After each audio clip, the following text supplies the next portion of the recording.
Magandang hapon po sa inyong lahat. Ako po si G. Tanji. Welcome to Kababayan Today. Patapos na ang linggo, malapit na. But before that, simulan na natin ang ating programa with some immigration updates from Reeves, Miller, Zhang, and Diza. This immigration update is brought to you by Reeves, Miller, Zhang, and Diza, a professional law corporation. Joining us today in the studio in Los Angeles, California, kasama natin Attorney May Zhang from Reeves, Miller, Zhang, and Diza. Good afternoon, Attorney. Good afternoon, G. Thank you for inviting me. Thank you for coming over. This is your first time on the show, so welcome. Yes, thank you. All right, so last month, Attorney Flomi Diza was here and he spoke about the importance of hiring an immigration attorney to handle all the immigration matters, which was very helpful to our kababayans. Today, let's please discuss what your firm takes pride in, because I was told that your firm is one of the biggest and oldest immigration law firms here in the West Coast. So what does it mean to be board certified? Let's talk about that. Yeah, actually we're very proud of being the law firm, immigration law firm with the most board certified specialists in immigration law. And to be a board certified basically is certified by the state, the California Bar Association. And in order to be certified, you have to be basically to have in-depth and comprehensive knowledge in immigration law. Let's discuss fraud waivers, right? Because that's really very important to discuss. For immigration waivers for prior immigration violations. Yes. What are the different kinds of fraud waivers available? Okay.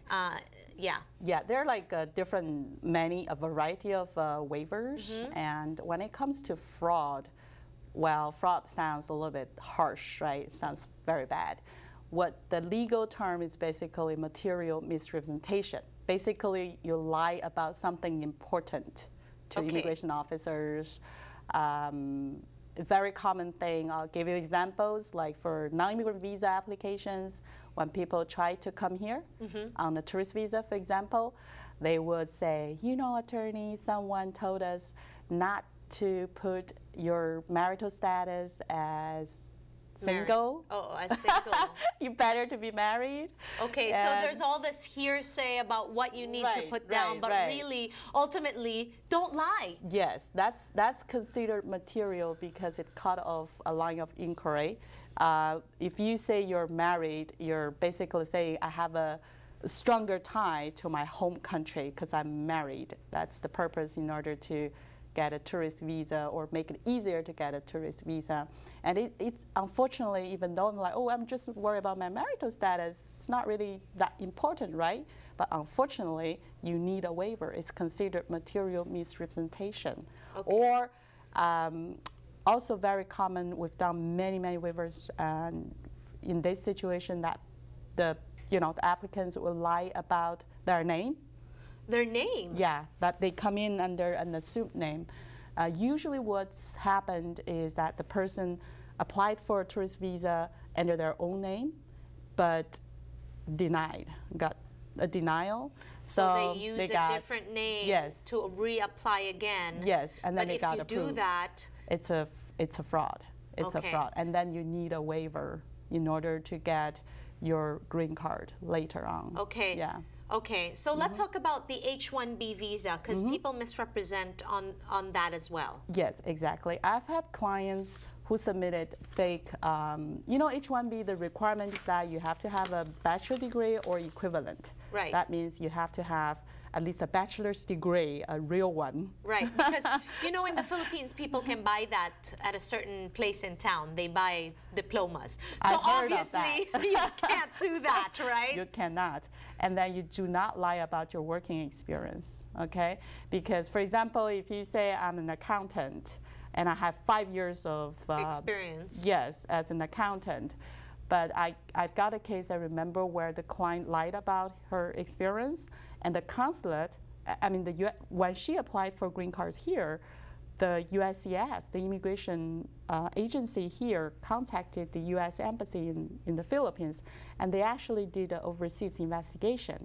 And then they came back with the result that, you know, the applicant lied about her experience because prior employer claimed that they've never had this person working for them as an accountant. Okay, so what is the relief available for people that fall under all these categories? Yeah, okay.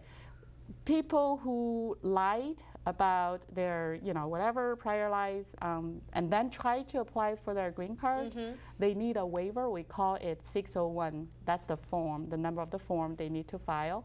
And the legal standard is very high. It's, first of all, they need a qualifying relative. Qualifying relative includes their parents and their spouse, but not their children. Okay. And then the legal standard is that they're not being able to stay here to get their green card or coming here with an immigrant visa would cause their qualifying relative extreme hardship. Okay. I put some emphasis that. Right, so because you have to prove that. Okay, yeah, and then extreme hardship. what about the 237? I know that there's another waiver. 237? Yes, 237. Okay, yeah, that's okay. That's also very common in our practice. We've had clients coming in. They already got their immigrant visa or their green card. Okay. They are kind of lucky that they achieved their purpose to get their green card through lies. Okay, you know what I mean? Okay. So in that case, we've had many clients, they would just decide to lie at the immigrant visa interview before the consul officer. So you shouldn't do that, mga kababayan, right? Well, you know, we're talking about what if you had done it and you're already here. Yes, this is what you have to do. Yes. Okay. Well, so they lied about their marital status and they got here, but then, you know, because they claim they're single, but all of a sudden they have a husband or wife, they need to petition, or kids. So then in those cases, we'll have to disclose the fraud and then put them in removal proceedings and apply for the 237A1H waiver. Okay, yes. And obviously you wouldn't know this if you don't have an immigration attorney that is giving you the proper legal advice. Exactly. Attorney May Zhang, thank you so much for coming here. On behalf of Kababayan Today, we are very informed, and this is very important that we give updates to our kababayans watching. Thank you, it's my pleasure. All right, thank you very much. All right, maraming salamat po at magbabalik kami here on Kababayan Today.